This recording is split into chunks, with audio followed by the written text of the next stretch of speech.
para começar essa segunda etapa, eu quero conversar com vocês um pouco sobre a linguagem da alma, né? Como a forma como a nossa alma, como a nossa psique se comunica conosco, e o sonho como uma dessas expressões dessa linguagem da alma, né?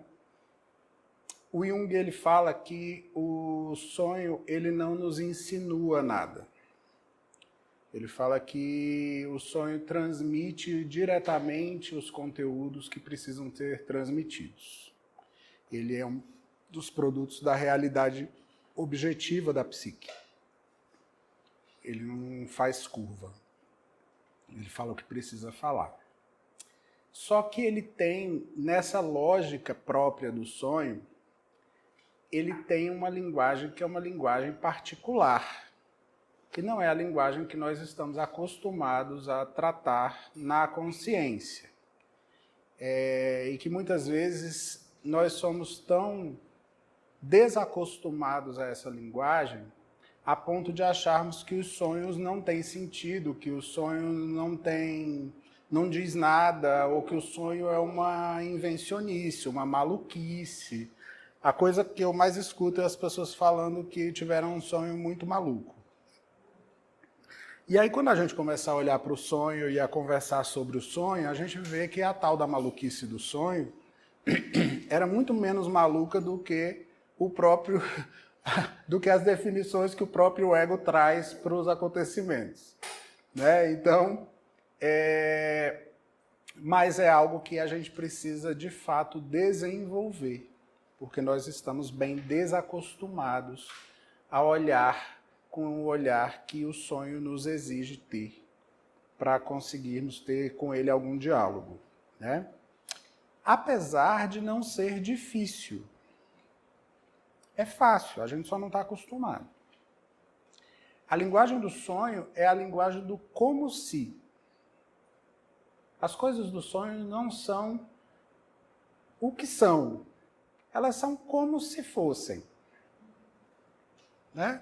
Que é o quê? É aquilo que, de alguma forma, traz para a gente uma linguagem mais metafórica sobre os acontecimentos que estão lá descritos. E isso é tão natural, isso é tão espontâneo, que muitas vezes, quando as pessoas vão narrar os próprios sonhos, elas descrevem dessa forma. Elas falam, eu cheguei num lugar que é como se fosse uma universidade. Porque, de fato, ela sabe que aquilo não é uma universidade, mas parece que tem uma função de universidade, parece que tem um ambiente de universidade, né? Eu estou com uma coisa que parece uma dor de cabeça. Ela não diz que está com dor de cabeça. Né? A aproximação que a gente faz espontaneamente com o sonho, ela já traz essa linguagem do como se naturalmente, tá? Esse olhar metafórico é um olhar que também a gente tem, que a gente desenvolve, quando nós vamos falar de poesia, quando nós vamos falar de alegorias, que são linguagens que elas se perderam dentro do nosso linguajar habitual, mas que são bem interessantes de se voltar a desenvolver.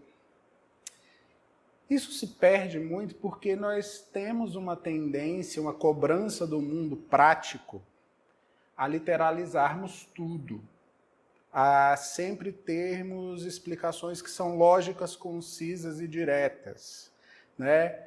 A gente perde um olhar contemplativo sobre a nossa realidade, sobre nós mesmos, sobre o mundo, e a linguagem do sonho se aproxima muito mais disso do que desse olhar estrito que fala que tal coisa significa tal coisa.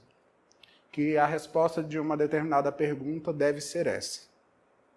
Então, fugir do determinismo, fugir da causalidade, fugir desse racionalismo pragmático, ele é um ponto de partida se a gente quer olhar e aproveitar do conteúdo dos sonhos, tá? E assim, isso serve para além dos sonhos, tá?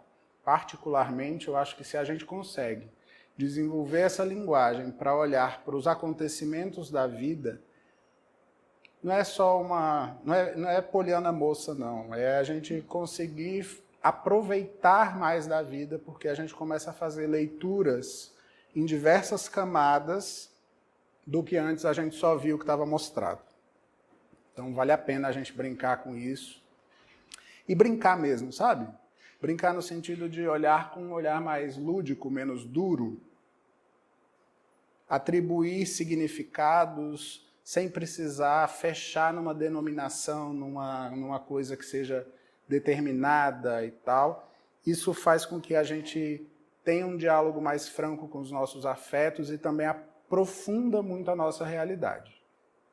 Vale a pena brincar com essa linguagem, ter uma maleabilidade maior para olhar para essas coisas, que a gente tem muito a ganhar.